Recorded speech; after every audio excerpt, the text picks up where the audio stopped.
this journey with the museum, Roads and Rails, started over 10 years ago now, since we started building it. It was about 2008, was it? About that, yes. About 2008? Yes.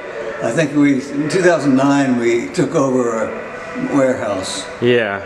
And I don't know, about 5,000 square feet warehouse. Yeah.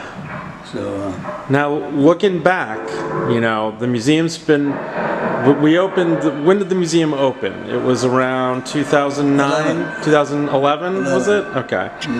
It's now it's 2019. So how, looking back, you know, what are your favorite memories?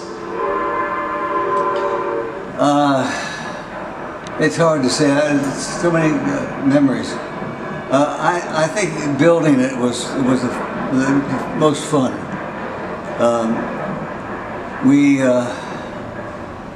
Around 2015 or so, I was working underneath the layout, and I came up through a hole in the trap door, and I realized that we had done it. What we had planned to do was done, and I thought that was a great feeling. And we've had countless people come through here. Yeah. Families, you know, seniors, all kinds of different people. Been on the news several times, had many videos about the place shot. Mm-hmm. You know, how does that feel to have so many people love this, you know, what you created? A lot of people have come back time and time again. And every year we pull in thousands of people. And I've noticed also a good percentage of the people who come here are out of state, they're not local people. Yeah. But and how does it feel knowing that your grandkids love this place too? They do that. Yeah. And there goes a button being pushed, the Titanic button. Now, what are some of your favorite parts of this display?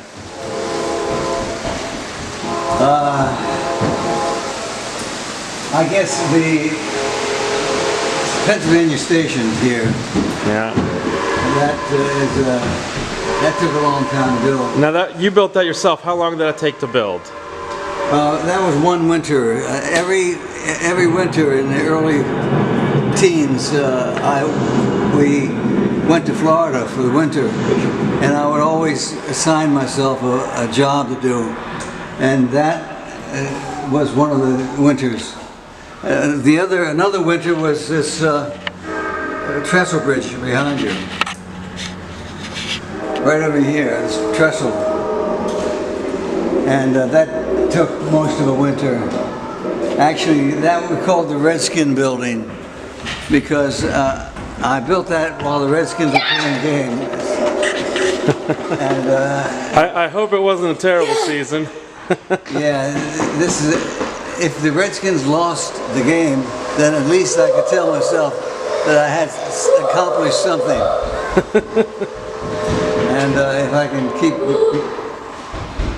Now, right now, we just have your two grandsons running around, but this building has been full of kids, and we've had countless kids' birthday parties here, and lots of screams of joy and everything. Yeah. You know, that's got to feel pretty great that you brought a lot of joy to a lot of people. Yeah. I think so. Well, for example, we learned as we went along. We built a mountain here, and John was on top of the mountain putting the top on, and he said, "What do you want me to do here? You go further up or what?" I said, "No, leave it flat up there, and make it a volcano."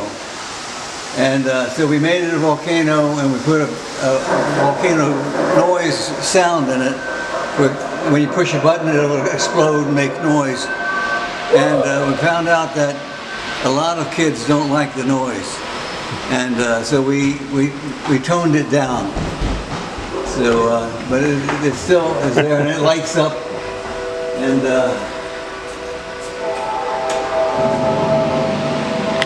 The sound is actually the sound that we got from the explosion of the Mount St. Helens volcano some years before.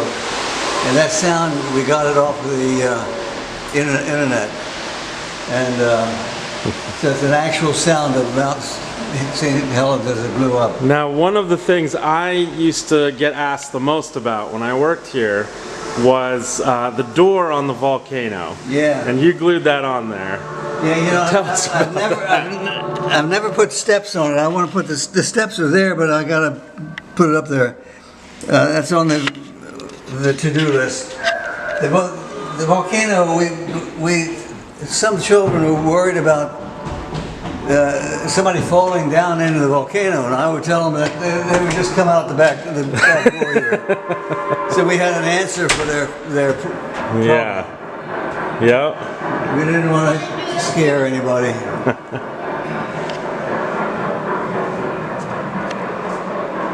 Tell us about the reaction that people have had to the Lego train room. I had one teenager say, who did this? And I said, my son did it. And he said, he's a genius. That kid was right. And yeah, there are some people who can appreciate things like this. This is very detailed, very hard to do. When I originally suggested doing the train room, the Lego train room, did you know that the Lego had made like trains themselves? I knew that they made battery operated ones. Yeah. I didn't know that they had made transistor or transformer type ones. The battery operated ones don't last long enough to use in a display, a long-term display. Yeah. And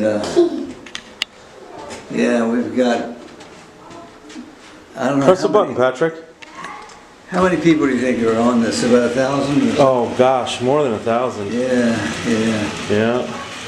It's really nice. Some are fanciful and some are realistic. Some of them are 30, 40 years old.